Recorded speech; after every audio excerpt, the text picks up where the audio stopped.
Ei pessoal, sejam bem-vindos ao canal do Ependman. Meu nome é Samuel e hoje eu vou comentar com vocês sobre um vídeo do Caio Coppola que eu assisti recentemente e que eu acho que vale a pena comentar. Eu vi bastante gente chamando ele de burro, mas eu acho que se a gente conseguir fazer uma análise um pouco mais fria e tentar entender o que tem por trás de tudo que ele está falando, é melhor do que a gente simplesmente chamar ele de burro.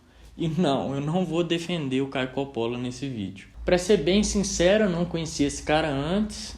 Eu sei que ele comenta algumas coisas sobre política, mas o meu objetivo aqui é analisar o que ele disse, não analisar ele especificamente. Eu não achei exatamente a data em que ele gravou o vídeo, mas aparentemente foi por volta do dia 30 de março de 2020. Eu tô gravando esse vídeo aqui no dia 3 de maio de 2020, então já passou mais de um mês. Nos Estados Unidos, o novo coronavírus matou aproximadamente 2.500 pessoas até esse momento. Só que, em comparação, cerca de 5.000 americanos morrem engasgados por ano, um dobro do número de vítimas da Covid. O primeiro ponto que mostra que essa afirmação dele é enganosa é que a gente ainda não estava no meio do ano e já tinha metade do número de mortes. Além disso, mesmo se a gente só alcançasse a metade do número de mortes no meio do ano, isso não faria sentido, porque o crescimento do número de mortes por coronavírus não é linear, é praticamente um crescimento exponencial, como dá para ver nesse gráfico aqui. E para confirmar isso, basta a gente olhar os dados de hoje. Até hoje, dia 3 de maio de 2020, já foram confirmadas 67.448 mortes por coronavírus nos Estados Unidos. Quase 14 vezes a mais o que os engasgamentos matam em um ano nos Estados Unidos, segundo o Caio Coppola. E ninguém vai mandar as pessoas pararem de comer por causa do risco de morrer engasgado, Isso seria a mesma coisa que sacrificar o boi para matar o carrapato. Essa fala dele, por incrível que pareça, está errada, porque nos casos em que o paciente tem mais risco de engasgamento, ele fica sim sem se alimentar por via oral, sem comer pela boca, e passa a receber uma dieta ou por via nasoentérica, que entra uma sonda pelo nariz e vai até o intestino dele e libera comida lá, ou é feito um buraco na parede da barriga por onde ele vai receber alimentação por meio de uma gastrostomia, e algumas vezes o paciente recebe a nutrição diretamente no sangue, que é chamada de nutrição parenteral. Então sim, ao contrário do que ele disse, algumas pessoas deixam de comer sim pelo risco de engasgamento. Então, nessa linha de raciocínio, a reflexão que eu queria propor é a seguinte: faz sentido mandar todas ou quase todas as pessoas pararem de viver por tanto tempo por causa de uma doença que tem baixa letalidade? A taxa de letalidade consiste no número de pessoas que morrem por uma determinada doença dividido pelo número de pessoas com aquela doença em um determinado período de tempo.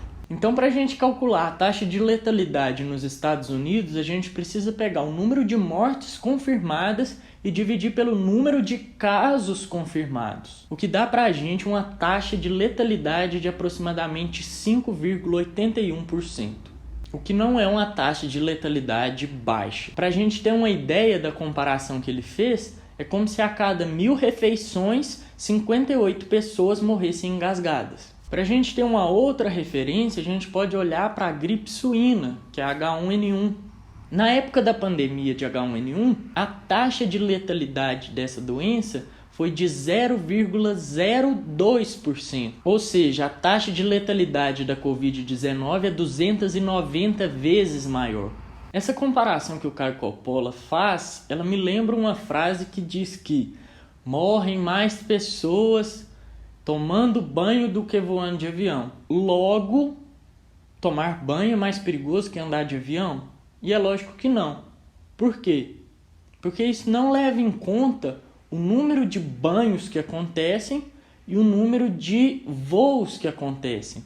Ocorrem ao longo de um ano muito mais banhos do que voos de avião. E tem muito mais gente exposta ao risco de morrer tomando banho do que gente exposta ao risco de morrer voando de avião. E só para concluir a analogia, caso não tenha ficado claro, ocorrem muito mais refeições do que pessoas pegando coronavírus. Grupo de risco definido. Nessa parte ele fala sobre o grupo de risco, e é importante chamar atenção porque o grupo de risco não dá uma certeza para a gente.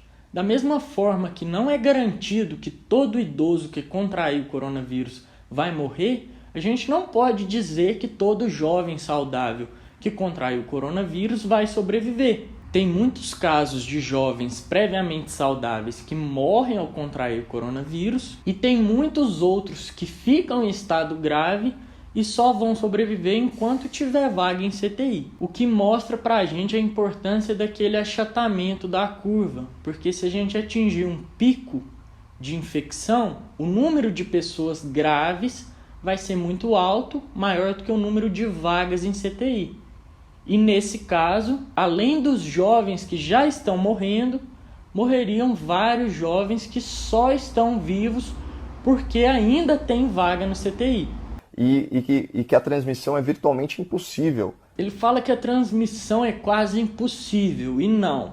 Esse estudo mostra pra gente que cada 10 pessoas infectadas no Brasil contaminam outras 28 pessoas. Se esse argumento não foi suficiente para te convencer, veja essa outra notícia, talvez ela te convença. Ele mesmo foi vítima dessa transmissão que, segundo ele, é virtualmente impossível.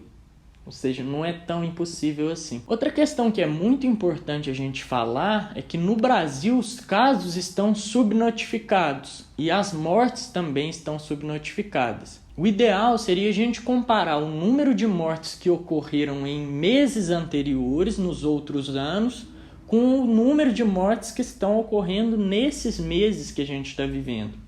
Porque não mudou muita coisa entre os últimos anos e esse ano, a não ser essa pandemia que está acontecendo. Então, se a gente olha para o número de mortes, no geral, a gente consegue ver tanto as mortes por coronavírus, quanto as outras mortes que ocorrem pelo aumento da demanda dos hospitais. Porque se todos os leitos de um hospital são ocupados por pacientes com coronavírus, outros pacientes que precisariam ser internados não vão ter condição de ser internados e vão acabar morrendo por essas outras condições. O que é mais um motivo para justificar o distanciamento social, com a intenção de achatar a curva e não sobrecarregar o sistema de saúde. Eu quero saber o que vocês acharam desse vídeo, espero que vocês tenham gostado. Deixa um like, se inscreve no canal, segue nossa página no Instagram e mostra esse vídeo para algum amigo que possa gostar. Isso ajuda demais. Um grande abraço, nos vemos em breve.